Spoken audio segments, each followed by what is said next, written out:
For the second straight season and the third time in the history of the Florida Panthers franchise, they are in the Eastern Conference Final after going into Boston and defeating the Boston Bruins in 6 games.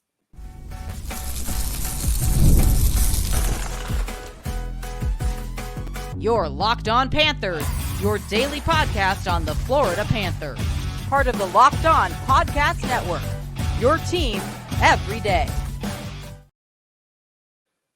And welcome into this Saturday, May 18th edition of the Locked On Florida Panthers podcast, part of the Locked On Podcast Network, where it's your team every day. Thank you for making the Locked On Florida Panthers podcast your first listen of the day. I'm Armando Velez from the Hockey News. You can follow me on X at MondoMan12. Follow the show account on X and Instagram at @LO_FLA Panthers. And shout out to the everydayers who come back here and get your daily Florida Panthers fix. Today's episode is brought to you by Game Time. Download the Game Time app, create an account, and use code LOCKEDONHL for $20 off your first purchase. Terms and conditions apply. So, the Florida Panthers, they are back in the Eastern Conference Final after a final score of 2-1 at the TD Garden on Friday night, where the Florida Panthers trailed in this one, but came back thanks to Anton Lundell and Gustav Forsling with 1:33 left in the third period. But it was a hard-fought battle where the Florida Panthers really controlled a good amount of the play, especially after originally going on the penalty kill, did not give up a shot in over 10 minutes at 5-on-5, and then really tilted the ice for in the third period for them. And it was just a matter of when the Florida Panthers were going to get that go-ahead goal, and it happened just before the end of regulation to clinch the series in 6 games and to book their ticket to the Eastern Conference Final, where they'll be facing off against the New York Rangers for the second time in their franchise's history, a matchup between Florida and New York. But here to break down this Game 6 between the Florida Panthers and the Boston Bruins, along with the series and what's ahead for the Cats as in their second consecutive trip to the conference final. He is my fellow colleague at the Hockey News and a great friend of mine. He is also one half of the hockey show from the LeBatard Network, DraftKings, and Meadowlark Media. He is David Dwork. David, welcome back to the show on a celebratory podcast where the Florida Panthers are back in the conference final. Welcome. Thanks for having me. It's a little crazy, but we're all smiling. Yeah, all of us smiling in Pantherland for sure after this one. But let's talk about Game 6 for the Panthers. Spoke at the top about the Panthers and their ability to just really give the Boston Bruins really a hard time to get through the middle of the ice, especially after the Panthers originally went on the PK early on in the game when Aaron Ekblad went to the box too. And the Panthers' ability to just active sticks in the neutral zone, one and dones for the Boston Bruins, would really help them really get into that game. And this was really something that was really going on a lot in the series for the Panthers. And towards the end too, the Boston Bruins, a lot of miscommunication where they were misconnecting on passes, and the Florida Panthers had a lot of offensive zone draws, especially towards the end of the game. And like I said at the top, it was just about when was it going to happen when the Panthers were going to get that go-ahead goal for them, which happened to be at 1:33 left in the game thanks to Gustav Forsling. But for the Panthers here, it was not the best night for the likes of an Aaron Ekblad, where the first one, where even though many can argue an interference on Brandon Carlo, a little bit overcommitted to the strong side where it allowed that rush where you can't necessarily rely on Barkov to get that back check there. But despite all of that, David, what was your reaction to how the Florida Panthers finished off Game 6 after how tight the game was? I think that was just the Panthers kind of leaning into what they do well, and that's playing playoff hockey. Like you alluded to, the way that they shut down their opposition really before they can get going into the offensive zone. I think Florida's, not just their defensemen, but Florida's forwards particularly played a big part in that against Boston, just because they were so aggressive in the Panther in their own end of the ice, or excuse me, in the Boston end of the ice, with Boston trying to get to the Panthers end of the ice, just stopping them before they got out of the offensive zone, keeping pressure on their defensemen. So they, instead of making outlet passes, instead of working on their exits, They're throwing it up the ice where Florida's picking it up in the neutral zone and turning it right back. Saw a lot of that in Game 6, actually. Florida was skating excellent. And Boston really had very little time and space to do this. Their one main chance, or their one goal that they scored on that breakaway was kind of a defensive breakdown. Everybody got a little heavy on the one side of the ice. A great pass that just eluded Barkov's stick that sent in Zacha on that breakaway. But just overall, this is the Panthers kind of doing what they do. They gap up. They give you very little space and time to operate. They're physical. They're on top of you. And it makes it very uncomfortable and difficult for teams to play their style. And that's why the way Florida plays has been so beneficial, just because it's hard to handle. Unless you have a team that's really built exactly like the Panthers, that's just as deep as the Panthers, with the same size that the Panthers have as well. As we need to talk about Florida's superstar forwards. These are big guys. You don't have to worry about protecting them in the playoffs. You got Sasha Barkov, Matthew Tkachuk, Sam Reinhart. These guys are all big men that can take hits, that can put out hits, that can survive the punishment of the playoffs. So, yeah, Armando, this is a Panthers team that had been building for this now for 2 years, and you're seeing it all kind of come together when it's supposed to. And so that is a good thing for the Panthers. Yeah, and Brad Marchand making his return to the lineup after missing the last 2 games, which we had a pretty credible source with his mother speaking up again about him coming back and being excited. But one shot on goal for Brad Marchand on the night too. And also how the Florida Panthers were able to game plan for David Pastrnak once again too. Brandon Montour and Gustav Forsling specifically, with how they're, and also thank goodness for Sergei Bobrovsky. There was the one real chance where he went on a breakaway 2-on-0 was in the beginning of the second period, where Bob had a stop and then another one on a follow through too. And also with Bobrovsky, it was another one of those games where you're not a lot of high shot volume for him, but making the timely saves necessary for the Panthers, and just the ability to stay ready. And I've spoken a lot about on the show of if there's a goaltender who could last these gaps between shots too. He also had an incredible blocker save after the Panthers lost the board battle on Brazeau with the blocker too. So that's another big save that Sergei Bobrovsky had too. But what do you take about his performance in this one for the Panthers in order to still keep them in this game, even though maybe Boston had the higher quality of chances, even though the quantity was low? Yeah, that's been kind of the story of the playoffs for Bob. The shots against are down, the high quality shots against are up.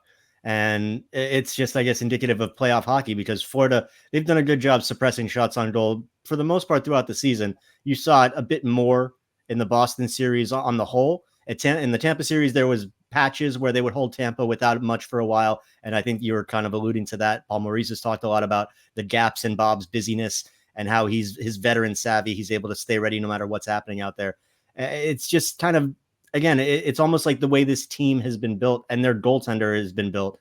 This is what they're here for, and seeing them succeed while doing it, whether it's Sergei Bobrovsky making huge saves, not getting out of his head, just maintaining his focus, whether it's the way that the Panthers, as you said, shut down David Pastrnak in the series, holding him to, I think, 20 shots on goal and 3 points through the 6 games, if I'm not mistaken, which is pretty impressive for a guy that had over 100 points during the regular season. But that's what this Panthers team does. The only player that really killed them in the first round was Steven Stamkos. Nikita Kucherov was held in check for the most part. Braden Point was held in check for the most part.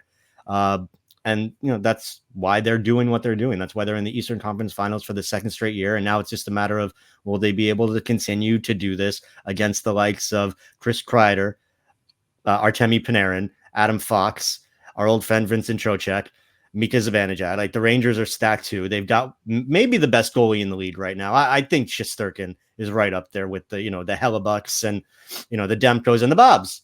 So it should be a great series. I'm pumped for it. And this is what they're built for. I keep saying it, but this is why they're here. This is why Bill Zito put it together. This is why Paul Maurice is here. So, let's see if they can finish the job this year.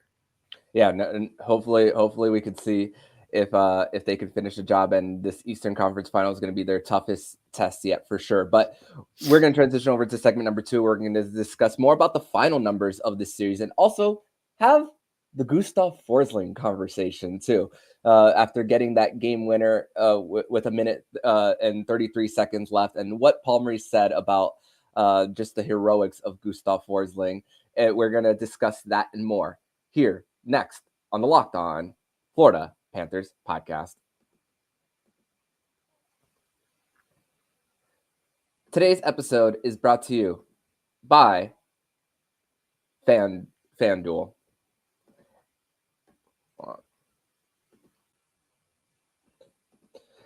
It's winner take all in the NBA and the NHL, and FanDuel is giving you a shot to bring home a big win of your own. Right now, new customers get $150 in bonus bets with any $5 bet. That's $150 to bet on spreads, money lines, player props, and more. So visit FanDuel.com/lockedon and make every playoff shot count.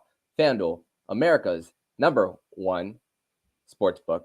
Visit FanDuel.com to look at odds to include in your betting.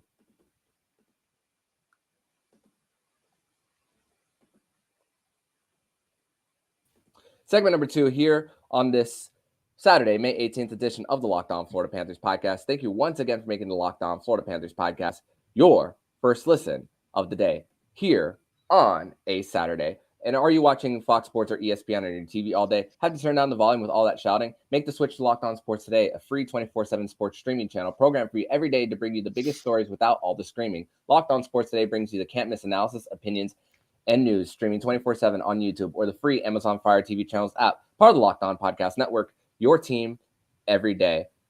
And continuing this conversation with my colleague here from the Hockey News, David Dwork, and one half of the Hockey Show from the LeBatard and Friends network. And David, let's have the Gustav Forsling conversation here on the show. Gets the game-winning goal for the Panthers. We spoke about even weeks after his extension about what he means to the Panthers, from waiver claim to 8-year deal. I posted a little bit of a standstill photo of Shia LaBeouf in a movie theater and then captioned it saying he's going to be under contract for 8 more years. And on a team-friendly deal for the Panthers, gets that game winner, jumping up in the rush with a good amount of patience from Matthew Tkachuk as he's letting all the guys get up in the zone, and then Lundell gets that shot, save, Gustav Forsling on the follow, which based on the camera angle, it didn't look like Jeremy Swayman saw that shot at all. But also the final numbers for the Panthers too. Corsi 4 is 58% for the Panthers. Shots for 58% too, and goals for it was just by 1, but still 52% too. But also just Gustav Forsling is a big part of it. You spoke about shutting down Nikita Kucherov. Only you're allowing Steven Stamkos to beat you on the power play in round 1. And for the Panthers, their penalty kill, 93, just over 93%. It improved in this one for the Cats, but Gustav Forsling, a big part of it, about how he's able to activate in the D, win the board battles too, and also like I said, that pair redeemed themselves after a very shaky game 6 too. So, and Paul Maurice also spoke about how whatever Gus Forsling does with his style of play, he is the best at it. And when people talk about Norris Trophy conversation with this guy, it's not necessarily about the points for this man, but just about what he does in his own end. If you would like to elaborate more on the Gustav Forsling conversation about how he's grown so much. I think with Gus Forsling, it starts for me with the 2 S's, and that's skating and strength. One of the best skaters on the team, which allows him to be so mobile and to be so fluid in his own end, jumping up in the play. And that's not a Forsling thing. That's a Florida defenseman thing. They're not shy about jumping into the play when they see an opportunity, when they see a lane form. And the forwards know when they see the defenseman jumping up to fill in for those spots. That's why Florida doesn't give up a lot of rush opportunities despite having such active defensemen. Forsling being such a good skater only makes him more built for that kind of a style. And then you've got, on top of that, the strength. Paul Maurice has talked about many times how Gus Forsling is one of, if not the strongest guy on the team. My son invades the chat here for a second. But then I think there's almost a joke quote from Aaron Ekblad in a story that our buddy Jordan McPherson did for the Herald, where he said that the players keep their wives away from Gus Forsling so they don't see him without a shirt on, because he's so chiseled and he's so strong and he's just like like a statue of a man. So this is a guy who puts in all the work off the ice before he even touches the ice. So he's ready to go. And look, the work is paying dividends. And credit to the Panthers front office, and we've talked about it before, but for identifying Forsling as a waiver claim and bringing him in and look at what he's become. Not only has he become a top pairing defenseman who's relied on in all situations, but he's also got an 8-year contract now, as you mentioned, and a team-friendly contract on that. It just looks like all the stars aligned for Gus Forsling. He's playing the best hockey of his life, and really there's nowhere to go but up for him as he continues to get better. So Florida really, they got a good one with Gus. Yeah, definitely. And it's going to be fun to see how much more he grows into his role. But also, this game had a little bit of a few changes on the fourth line with Ryan Lomberg and Nick Cousins coming back in. I can understand why Paul Maurice also made this switch. I mean, we saw the mid-game line changes in Game 5 of Round 1, where you needed a little bit of a spark. I talk about how Maurice plugging all the right pieces, and even though those aren't the guys who necessarily get you the go ahead goals, like you would in the top 6 or even in the top 9 for the Panthers, but also the fact that Bennett is playing hurt. It's very noticeable out there, and the switching that he had to do with Lundell going to the second line, because the fact that Bennett isn't taking draws and the luxury of having Eetu as a natural center too. So I also want to discuss more about those guys coming in, the energy that it brings to the room for them, and also the ability to plug the right holes when it comes to a guy who's clearly hobbled in Sam Bennett. Yeah, I mean, Paul Maurice he knows his team. He's made the right moves a lot during the season. He's made line changes in the right moments. You talked about what happened in the Tampa series when Tampa loaded up the top line with Kucherov, Stamkos, and Point. So Florida responded by putting Barkov and Tkachuk and Reinhart together.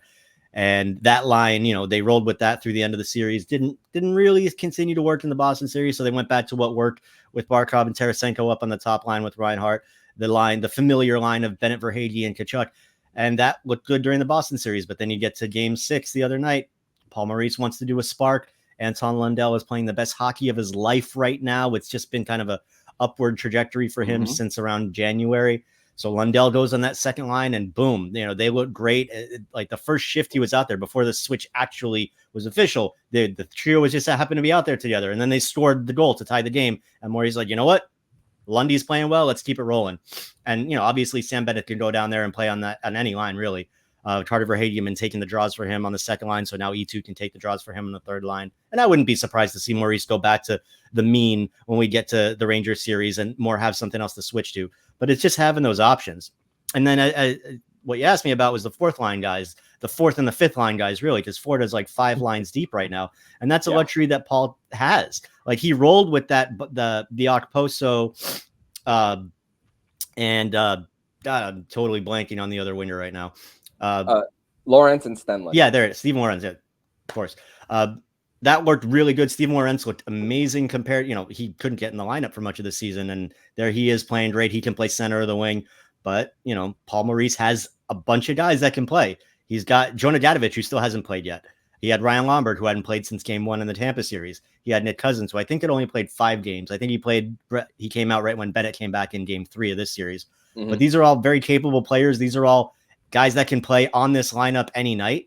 And it's just a luxury that Florida has this year, that they're just incredibly deep. It's the same thing on the back line. When you've got Josh Mahura, you've got Uvis Balinskis. They can't get in. Those guys can play regular minutes if you need them to. So it's a very good luxury to have. And it's nice that Paul Maurice, he doesn't sit too long on something. Like he knows that he's got these guys. He needs to get them in the lineup. He needs to keep everybody fresh for a long playoff run. And you saw they stepped in, didn't skip a beat. Ryan Lomberg hadn't played in like 2 weeks, maybe longer. Nick Cousins hadn't played since last week. Didn't skip a beat, jumped right in the game, did what they do well. So the Florida Panthers right now, Armando, are as built as they've ever been. This is probably their best chance to win a Stanley Cup to this point. And, just for the fans' sake, for their sake that put it in, the team's sake, hopefully they can finish the job. Yeah, and Uvis Balinskis and Jonah Gadovich, 2 guys who aren't playing, they're got extensions too. So that's another thing when it comes to like working guys into the system. Even if you lose some guys in the offseason, cup or not, you still have the continuity of those guys in the lineup. And also for the Panthers, the fact that you're able to still have a little bit of depth there for guys to come in. You said fourth and fifth line, and even when things happen in the game, which the Panthers had to do this without Nico Mikkola and Aleksander Barkov in the end, even though he came back on the bench after blocking that shot with his palm.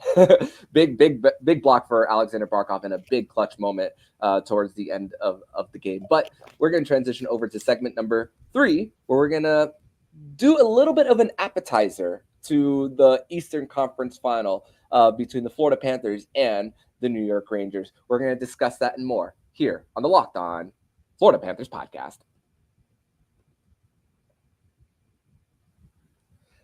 Today's episode is brought to you by Game Time. Game Time is an authorized ticket marketplace of the NBA and the NHL, which makes getting playoff tickets even faster and easier. Prices on the Game Time app actually go down the closer it gets to tip-off or puck drop, with killer last-minute deals, all-in prices and view from your seat, and the lowest price guarantee. Game Time takes the guesswork out of buying NHL tickets. You could save up to 60% off buying last minute on sports, concerts, comedy, theater, and more. With flash deals, you can save even more with exclusive in-app deals on select seats and ahead of the game or event. You can get a panoramic view from your seat from the top from the app before you buy, and it's the lowest price guarantee, or the Game Time app will credit you 110% of the difference. Your purchase is covered with the most flexible customer service policy in the ticketing industry. So download the Game Time app, create an account, and use code LOCKEDONNHL to get $20 off your first purchase. Terms apply. Create an account and redeem code LOCKEDONNHL for $20 off. Download Game Time today. Last minute tickets, lowest price, guaranteed.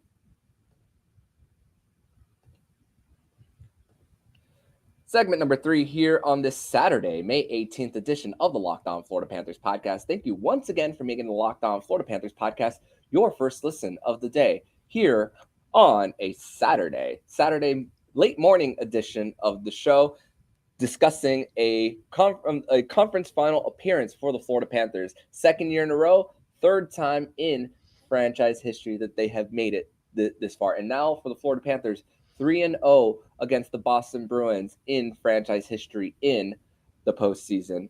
And for the Panthers now, all eyes are now on the New York Rangers, which the schedule came out even before puck drop of Game 6, which Game 1 is next Wednesday from the world's most famous arena, Madison Square Garden. And the games will be every other day after that. The only matinee game will be on the Sunday from Sunrise, Florida at 3 p.m. on ABC. And question, David, for you. Do you know who has the most performances in the history of Madison Square Garden? Billy Joel? Some might say Billy Joel, but that's actually not the right answer. It's actually the organist of Madison Square Garden. So if you really think about it, the same guy who does the Knicks and the Rangers is actually the Fair man. enough. No offense to the organist, though. Nobody's buying tickets and putting his name up in the rafters with like Billy Joel. But correct. You are correct. And you know what? Just kind of like the organist out in LA over at Staples Center, well-known, good at interjecting into the arena when you don't have to put music in there. So respect to the organist. No disrespect warranted. Just, that's not where my head was thinking. So I wanted to give you a little bit of a trick question there, and for the audience too, because that's a lot of people's first answer there for yeah, I mean, but I thought you were throwing me a softball there. No.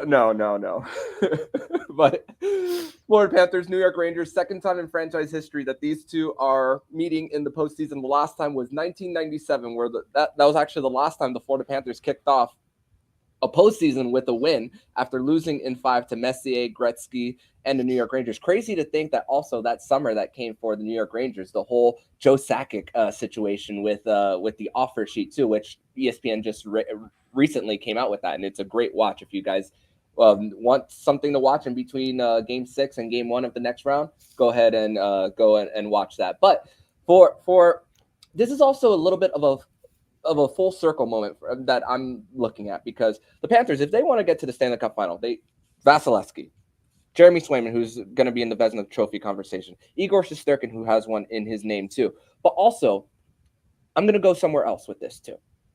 January 1 of 2023, the Panthers welcomed in the New York Rangers. Paul Maurice, after that game, the Florida Panthers lost that game. Paul Maurice had a very notable quote talking about how he liked how the Panthers performed in the last two periods when they tilted the ice, even though they didn't get the result we want. And that was at the time that we were starting to see the whole process over results at that time. Obviously, in the postseason, you throw the process away and it's all about the games in front of you. But when I look back at that, it's kind of a little bit of the full circle moment of the Panthers getting into Paul Maurice's system and the comfort level too for the team. And then you know what happens after? Matthew Tkachuk scores a hat trick against the Arizona Coyotes in the very next game.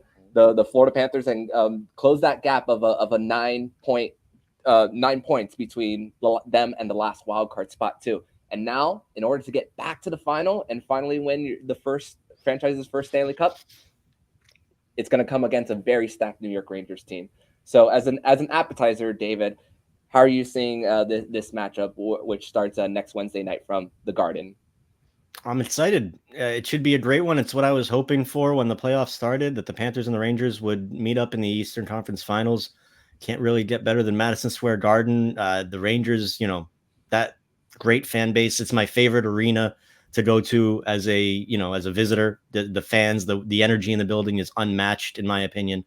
I love it. I think it's going to be great. The Rangers are an East-West team. They are, they fire the puck around the ice. They move very quickly. They're very in sync with one another, and they're heavy. They play a heavy game. And then, as you mentioned, at the end of the day, when all else fails, they've got maybe the best goalie in the world. When he's on his game right now, which maybe he wasn't as consistent as we've gotten accustomed to in the Carolina series, and maybe a little bit I don't want to say in the playoffs, because the Rangers just absolutely were lights out in the first round against the Capitals. And really in the first three, they would go 7-0 to start the playoffs. And Shesterkin is a big part of that. He scares the bejesus out of me. But I'm excited to see him in a playoff series. And the Panthers are a team. Look, it's been a gauntlet. They've had Vasilevsky. They've had Swayman, both of whom were playing amazing. Now they get Shesterkin. So look, the Panthers are going to earn their right if they're going to go back to the Stanley Cup Finals. But it should be a great matchup. It'll be fun to go up against old fan Vincent Trocheck, who just exercised some demons of his own by beating the Carolina Hurricanes, another one of his former teams. So it should be a lot of fun. After that Boston series, which was pretty heavy, pretty intense for the most part, I don't know if it'll be quite as daunting in terms of just the gravity. I mean, well, not even, because it's the Eastern Conference Finals. I'm just like trying to think maybe it'll be a little bit more light and a little bit more fun because it's the Rangers and they're a little bit more of a wide open team. But either way, these teams are probably going to be hating each other by the 12-minute mark of game one. And, hopefully it goes long for the hockey fan sense, but I'm pumped. I think it'll be fun. Hopefully, we see something great happen at MSG, that historical building. But yeah, I'm really excited for it. It sucks that we have to wait until Wednesday to get there, but I'm fine with both teams going into the series as healthy and rested as they can be, because then you're just going to see better hockey. And what's the crazy part with all this is the connection between Florida and New York. Even though Rangers and Panthers isn't necessarily a rivalry. I mean, South Florida has rivalries in every other sport when it comes to Florida and New York, but also the amount of people who move from New York to Florida and the amount of people who move from Florida and vice versa too, for them too. So it's going to be interesting to see the fan bases between the two teams, even though New York is original six too. For them. But also, you mentioned Vincent Trocheck facing up against the Florida Panthers, but there's so many different connections here. I mean, Maurice also coaching players like Jacob Trouba, Blake Wheeler, Jack Roslovic, and then the whole Artemi Panarin and Sergei Bobrovsky being free agents in the same year in 2019, which there's maybe a little bit of rumor that maybe they could have lured Artemi Panarin when he was talking also to New York and Colorado prior to eventually signing there too. But man, it's gonna be no love lost between these two teams. I mean, your friends off the ice, maybe in former spots, but no friends when to do drop the puck. And I had to Google search the photo of Panarin and Bobrovsky hugging each other after a win when they were in Columbus. So it's going to be so much fun. And also on the other side of when it comes to the bench for the New York Rangers, Peter Laviolette, who's been to quite a few Stanley Cup finals. I mean, he won in Carolina in 2006, but going back with the Philadelphia Flyers, two for him, the Nashville Predators in 2017. So accomplished coaches on both sides, and it's going to be fun to see a little bit of the chess game that both coaches are going to try in the series, especially when it switches from one venue or the other, or in the case of the Florida Panthers side of things. What also happens with that fourth line too? Do you keep going from what was in Game 6? Chances are yes, but when do you make those mid-series adjustments too? Yeah, that's kind of the thing about Paul Maurice. He knows when to make those moves, and he's got the luxury right now of having a lot of bullets in his chamber. I don't like using that metaphor, but he has a lot of options at his disposal in terms of the roster, and he can really mix and match. And as we said before, nobody knows this team and these players as well as Paul Maurice does. He knows what buttons to push. He knows where to get guys in and out of the lineup. So it should be a fun, as you said, the chess match should be fun. I think for Florida, it'll be more in terms of their pre-game setups in terms of the roster. They're not a big matchup team in game as much as other teams will try to do that. Florida, they've got multiple lines that can defend very well. So they don't search for those matchups as much as other teams might. But it should be just a fun series. These are both really deep teams. They both have excellent goaltending. And it's the Eastern Conference Finals, Armando. Like, let's go. I'm pumped. I don't want to wait another 4 days or whatever it is. Like, I got to write until Wednesday about nothing happening. Save me. No, I'm just I'm just pumped for this series, man. Like, let's go. Yep. I'm with you there about trying to create something in between here and Game 1 of the Eastern Conference Final. Yeah. Just anticipating and just wanting it to begin. But hey, Florida Panthers in the regular season, just before we get out here, they were 2-1-0 against the New York 2-1, excuse me, where the other loss was a shootout loss, where the Panthers were a little bit battered and bruised the last go round, but they still had a big fight on that nationally televised game back in late March too, and also the previous matchup for the Panthers too. One of them was against Jonathan Quick, where you mentioned a little bit shaky to start the season for Igor Shesterkin. There was even questions where should Jonathan Quick take control of the crease, but knew that once the playoffs started, it was going to be Igor's crease, and he's one of the best for a reason too. So we can't be surprised that Igor is still carrying on the New York Rangers, especially after making the Eastern Conference Final just 2 seasons ago before they lost to the Tampa Bay Lightning. But David, I want to thank you so much for joining me on this edition of the Locked On Florida Panthers podcast, celebrating a Eastern Conference Final appearance for the Florida Panthers, getting it done in Boston, where they've won 6 games in a row on the road, and now have a chance to advance to the Stanley Cup Final. Game 1, Wednesday night. And in the words of David, save us, because we just want the hockey to start now. But David, tell everybody where they can follow you online and your work, my friend. Yep, no, it's on X, Twitter, I still call it Twitter, at David Dwork, same as Instagram. And then my hockey show, my weekly podcast with Roy Bellamy on the LeBatard and Friends Network. Every Friday, we had a new one come out yesterday with Bill Lindsay and Ray Ferraro.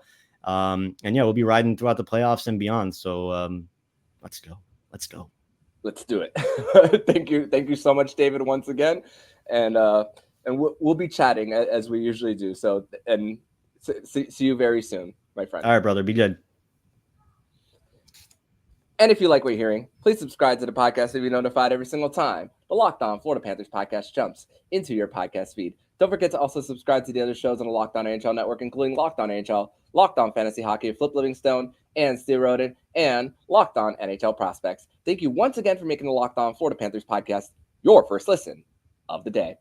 So I'm Armando Velez with David Dwork, and you've been listening to the Locked On Florida Panthers podcast, part of the Locked On Podcast Network, where it's your team every day.